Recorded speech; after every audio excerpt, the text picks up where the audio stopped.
ಆತ್ಮೀಯ H16 news ಅರ್ಥಾತ್ ಹೇ ಸೀತಾರಾಮಗೆ ಸ್ವಾಗತ. ನಾನು ನಿಮ್ಮವ MI ಅಥವಾ ಮಲ್ಲಪ್ಪ ಜೋತಾವಾರ್. ಆದ್ಮೇಲೆ ಈಗ ತಾವು ದಿನ ಸುದ್ದಿಗಳನ್ನು ಅದರ ಜೊತೆಗೆ ವಿಶೇಷತೆಗಳನ್ನ ನೋಡ್ತಾ ಹೋಗಿ ವಿಶೇಷ ಈ ಮೊದಲನೇ ಸುದ್ದಿಯನ್ನು ನೋಡಿ.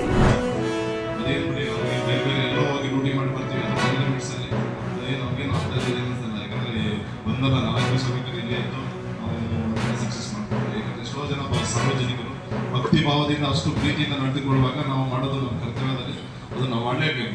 ಅದನ್ನು ನಾವು ಮಾಡಿದ್ದೀವಿ. ಸೊ ಇದರಲ್ಲಿ ಎಷ್ಟು ವರ್ಷವೂ ಸಹಿತ ಹಿಂಗೆ ಕಂಟಿನ್ಯೂ ಇವತ್ತು ನಮ್ಮದರಿಂದ ಸಂಬಂಧ ನಮಗೆ ನೋಡಪ್ಪ ಒಂದೇ ವರ್ಷಕ್ಕೆ ಬರ್ತಾರಂತೆ, ಈಗ ನಾಳೆ ಸುಮ್ಮನೆ ಆದರೂ ಬಂದು ಹೋಗ್ತೈತೆ. ಸೊ ನಿಮ್ಮ ಸಂಬಂಧ ಇದಿದೆ.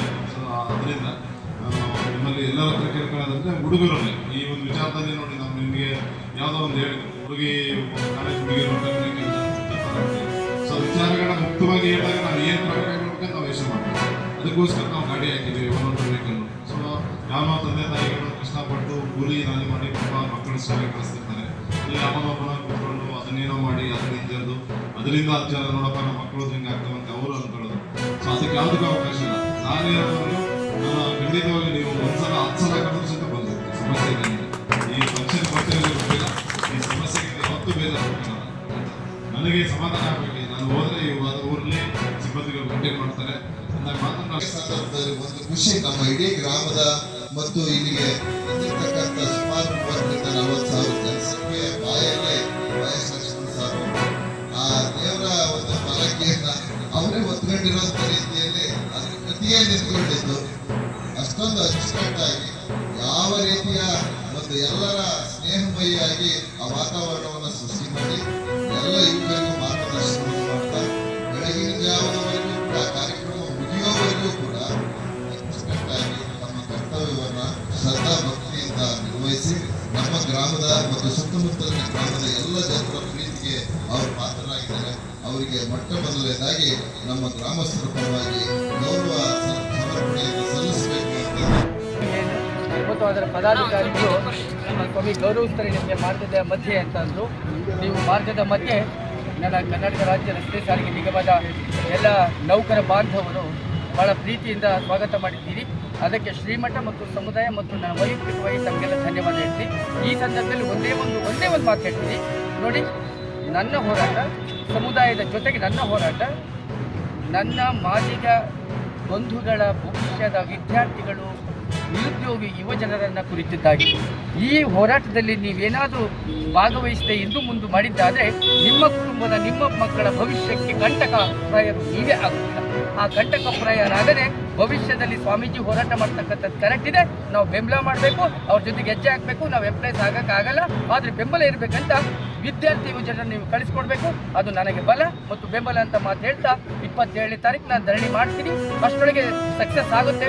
ನಿಮಗೆ ಅಸಮಾಧಾನ ಮತ್ತು ಅದರ ಸರ್ಕಾರದ ನಡೆ ತೀವ್ರ ಬೇಸರ ಆದರೆ ನಾವು ನೀವು ಸೇರಿ ಮುಂದಿನ ಕ್ರಮ ಮಾಡೋಣ.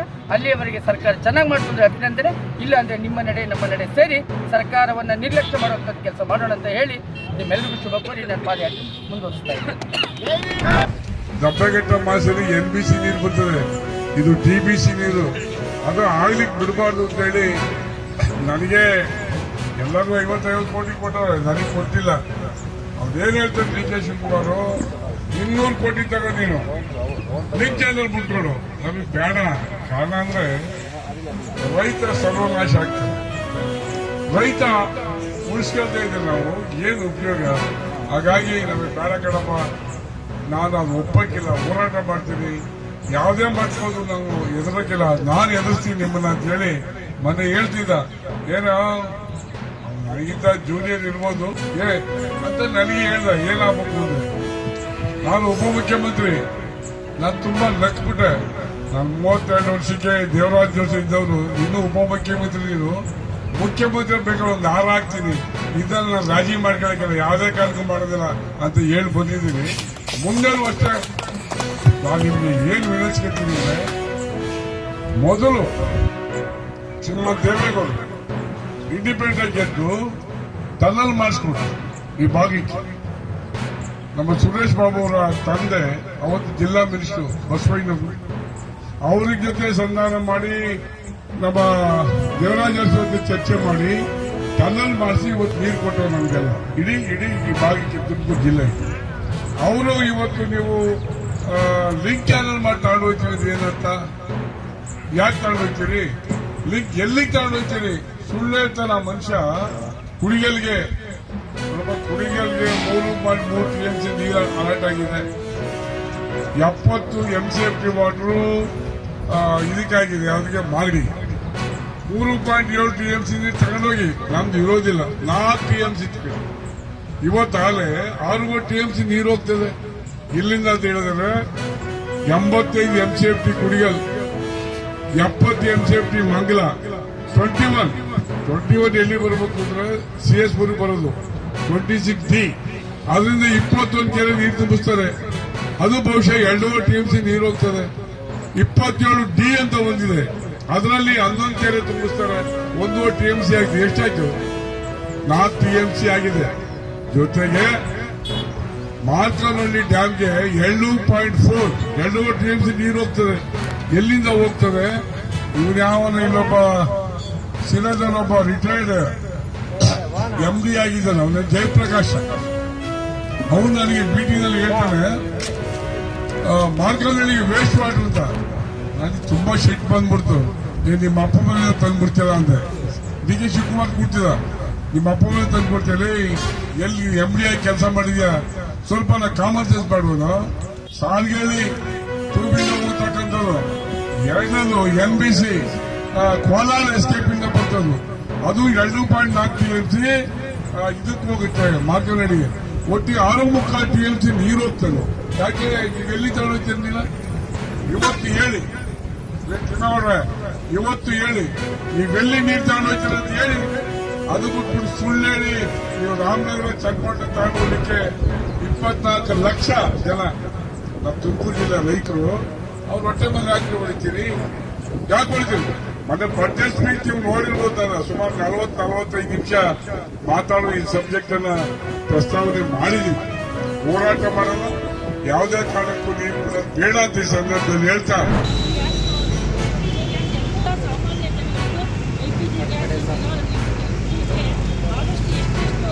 ಭದ್ರತೆ ಮಾಡಬೇಕು ಅದನ್ನೆಲ್ಲ ಮೋದಿ ಅವರು ಮಾಡಿದ್ದಾರೆ.